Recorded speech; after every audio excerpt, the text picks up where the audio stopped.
Salut à tous, on se retrouve aujourd'hui pour parler du FC Barcelone ce samedi 11 octobre et on commence directement avec un gros coup dur qu'on vient d'apprendre les gars. Il s'agit de Dani Olmo et c'est officiel, Dani Olmo s'est blessé à l'entraînement avec la sélection espagnole et du coup il est forfait. Voilà lors des deux prochains matchs de l'Espagne, mais il sera également forfait pour les prochains matchs avec le FC Barcelone. Le milieu offensif du Barça a quitté l'entraînement au bout de 15 minutes de jeu, donc c'était hier, un dernier entraînement de l'Espagne. Il a participé au début, puis après il a senti que quelque chose n'allait pas, c'était au niveau du mollet. Et du coup, forfait, voilà, Luis de la Fuente a annoncé tout simplement son forfait à Dani Olmo. On sait qu'en plus d'une période un peu compliquée, parce que ses derniers matchs avec le Barça, pas super bons, donc là il aurait pu essayer d'avoir un nouveau souffle avec la sélection espagnole pour essayer de mieux revenir avec le Barça, et bien il est blessé. Dani Olmo qui avait, comme je dis, une période compliquée actuellement. Et le Barça est quand même très en colère contre la fédération espagnole. Le club les a informés que Olmo était arrivé souffrant d'épuisement physique avec un rapport médical détaillé. Le Barça a envoyé un rapport pour dire en gros, parce que en gros le Barça n'a pas son mot à dire quand un joueur est appelé, il est appelé bien sûr en sélection. Le Barça a dit il faut faire attention avec Dani Olmo, il est pas au mieux tout ça. Rien à faire, Luis de la Fuente, il l'a pris, il tient entraînement, tout ça, puis il s'est blessé. Voilà. Ils ne comprennent pas comment ils peuvent ignorer quelque chose comme ça. Voilà. Donc, du coup, voilà. On sait qu'actuellement, on a l'impression que la relation entre le FC Barcelone et la sélection espagnole, c'est actuellement totalement rompu, bien sûr. On se souvient aussi du cas Lamine Yamal, que le Barça avait dû sortir un communiqué officiel pour dire qu'il était blessé, pour éviter que Lamine Yamal aille en sélection. Donc là, maintenant, on apprend avec Dani Olmo. Donc d'autres tests seront effectués lundi. Mais pour l'instant, il semble difficile pour Dani Olmo de récupérer à temps pour le Classico. Donc le Classico, c'est simple. On est le 11 et le 26. Donc c'est dans 15 jours, jour pour jour. Ça sera un dimanche. Voilà, dans 2 semaines et un jour exactement, ce Classico. Et pour l'instant, on pense qu'il ne sera pas là parce qu'il doit être forfait normalement 3 semaines, bien sûr. Donc 3 semaines. Et si le match a lieu dans 2 semaines et un jour, voilà, le compte n'est pas bon, donc c'est-à-dire qu'il devrait certainement être absent. Et Dani Olmo est mis à jour du coup sur les blessures au FC Barcelone, parce que oui, c'est vrai qu'il y en a pas mal qui sont blessés. Donc pour l'instant, Fermín López, encore forfait une semaine, normalement il sera de retour. Fermín López pour le match, dans une semaine jour pour jouer le match contre Girone, il devrait faire son retour. Donc Lamine Yamal absent encore pendant 1 voire 2 semaines, on verra comment il se sent. Rafinha encore forfait lui aussi de 1 à 2 semaines. Concernant Dani Olmo, donc du coup absent 3 semaines. Dani Olmo maintenant on le sait.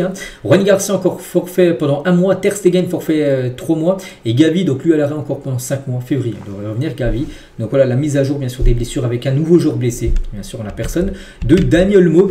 Et un journaliste espagnol il a parlé de Luis de la Fuente. Donc a détruit Pedri, Gavi, Lamine Yamal et Dani Olmo. C'est une personne irresponsable et dangereuse pour le Barça. Oui, Dani Olmo, Lamine Yamal, Gavi également. Souvenez-vous quand il s'était fait ses ligaments croisés, pas sa blessure qu'il a actuellement, mais sa grosse blessure qu'il avait fait louper pendant 1 an. Il avait même loupé l'Euro 2024 remporté par l'Espagne, bien sûr, Gavi, parce qu'il est en sélection, puis il ne devait pas jouer un match. Tous les cadres en gros avaient soufflé lors du match, ils n'avaient pas joué, ils étaient mis au repos, alors que lui il avait joué. Continuer d'enchaîner les matchs, puis s'était blessé.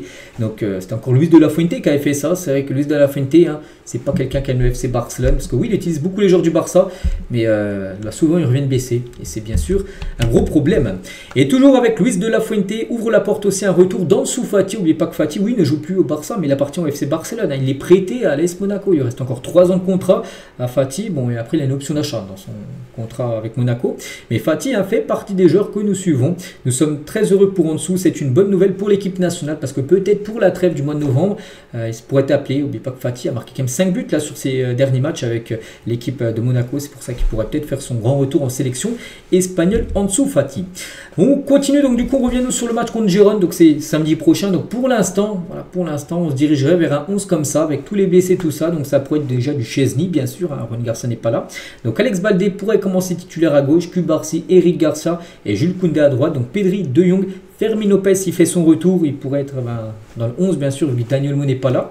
Et devant Rashford, Ronny Bargi à la place de Lamine Yamal, qui sera très incertain contre Girone. Et Lewandowski en attaque. Voilà. Dans le 11 attendu contre Girone. Après ça peut beaucoup bouger, le match n'oublie pas lieu samedi prochain dans une semaine. Donc oui, il peut avoir encore beaucoup de modifications bien sûr dans ce 11 de départ.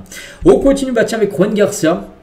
Donc il ne jouera pas contre Girone, encore forfait 1 mois. Et Juan Garcia avait de confirmer qu'il lui restait environ encore 1 mois pour se rétablir. Le Classico aura lieu dans 2 semaines, donc on pense qu'il ne sera pas là pour le Classico.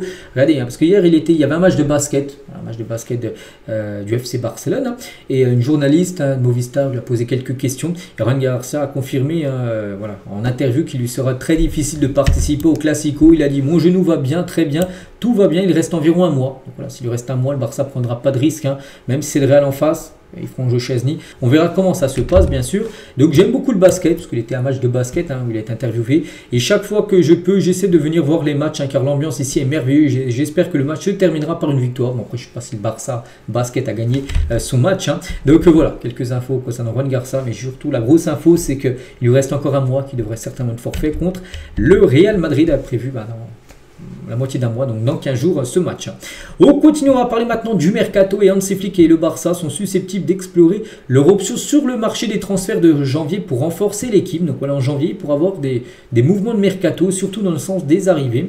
C'est Mundo Deportivo, hein, qu'on voit ça comme info, hein. Donc Flick prévoit de s'asseoir avec le directeur sportif d'Eco pour décider quel poste doit être renforcé de toute urgence, qu'il s'agit d'un défenseur central gauche, hein, ou d'un nouvel attaquant. Voilà, donc peu importe, c'est un défenseur, un milieu, un attaquant, et voilà, ils vont se réunir pour voir ce qu'il faut recruter en gros pour ce prochain mercato. Donc on n'est pas à l'abri peut-être d'une voire peut-être deux arrivées lors de ce mercato, hein. Et Flick sera ouvert à l'ajout aussi d'un, comme je dis, nouveau numéro 9 si ses expériences offensives ne donnaient pas les résultats souhaités. Donc voilà, après c'est en janvier le mercato, hein. Ça commence le 1er janvier, il reste encore 2 mois. Mais voilà, s'il voit qu'il y a des manques, hein, il pourra essayer d'aller chercher bien sûr des nouveaux joueurs. Enfin, Flick fera des demandes à Deco pour aller chercher des nouveaux joueurs, hein.